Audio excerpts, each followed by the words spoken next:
السلام عليكم ورحمة الله وبركاته. ازيكم حبايبنا؟ عاملين ايه؟ رمضان كريم. الجلاش من الاكلات اللي بتبقى رهيبة جدا في رمضان. كبير وصغير بيبقى عايز جلاش. الحشوات بتاعته كتير، بس من اكتر الحشوات المبهرة الحشوة دي. انا هنا بوريك الزيتون اللي انا خللته معاكم. الزيتون اللي انا عملته معاكم، وباخد منه حبة حبة واحطهم في برطمان ازاز، وبيبقوا جنب ايدي في المطبخ. هنا هنبتدي الاول نجيب الصينيه ونجيب نص كيلو جلاش، ونقوم جايبين 3 4 معالق سمنه مسيحينهم، ونحط ما بين كل رق ورق فرشه سمنه. فرشه السمنه عشان تبقى مورقه وجميله جدا. وما تحطيش بالمعلقه عشان المعلقه بتشيل كتير، الفرشه بتشيل حبه صغنطتين. هنجيب جزرتين نبشرهم، وبعدين نجيب طماطمتين نشيل القلب بتاعهم وناخد بس الكفر بتاعها اللي بره، ونقطعهم كده شرايح صغننه.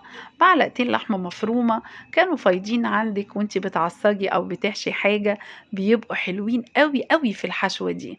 وبعدين ادي شويه زيتون من اللي احنا عاملينه في البيت، ما شاء الله، قطعناهم خليناهم وقطعناهم. وادي واحدتين بسطرمه. عايزه اقولك بتبقى ريحتها عظمه.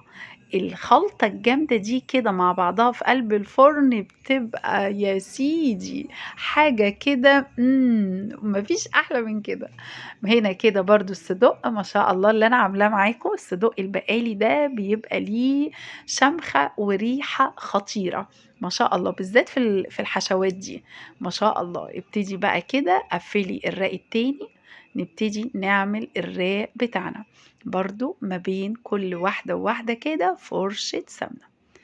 الحشوة دي بتبقى سريعة، بتبقى جميلة، بتبقى منجزة جدا، وتوليفة كده بتديكي تيست مختلف عن انك تعمليه بلحمة مفرومة بس، او تعمليه بصدق بس.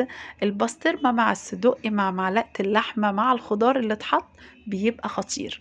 ولو عندك فلفل الوان ممكن تحطي برضو، بيبقى تحفة جدا. ابتدي بقى هنا كده قطعيها، عشان لما تنزلي المحلول اللي انت هتحطيه ينزل كده للجلاش من تحت كده، ويخليه كده متختخ ويبقى زي البقلاوة. ما شاء الله بيبقى تحفة، وتسويته تبقى حلوة. بصي كده نبتدي نقطعيها بقى مربعات سمبوكسات، مش هنختلف. هنحط هنا 3 بيضات، ده كده المحلول اللي هنحطه. كوباية لبن، ورقة من البيكنج باودر، ومعلقتين سمنة. حطي ملح وفلفل عشان احنا ما حطيناش للخضار، ولو في اي جبن عايزة تحطيها ضيفيها. وقومي ضرباها كويس جدا كده، وتقومي حاطة على الصينية. الفرن بتاعك جميل، يا دوبك من تحت حاجة بسيطة، وقومي رفعاه لفوق على طول، او حطيه لفوق وسيبيه بقى مع نفسه. ما شاء الله بيبقى تحفة جدا. بصي بقى التسوية يا سيدي على القرمشة، واحمد باشا كان عايزني ارمشها له جامد. بصي سبتها لغاية ما اتقرمشت ازاي، بقت تحفة خطيرة بجد بجد. ما شاء الله حبيبة قلبي، بحبك في الله. ما تنسيش لايك وشير وسبسكرايب. باي باي.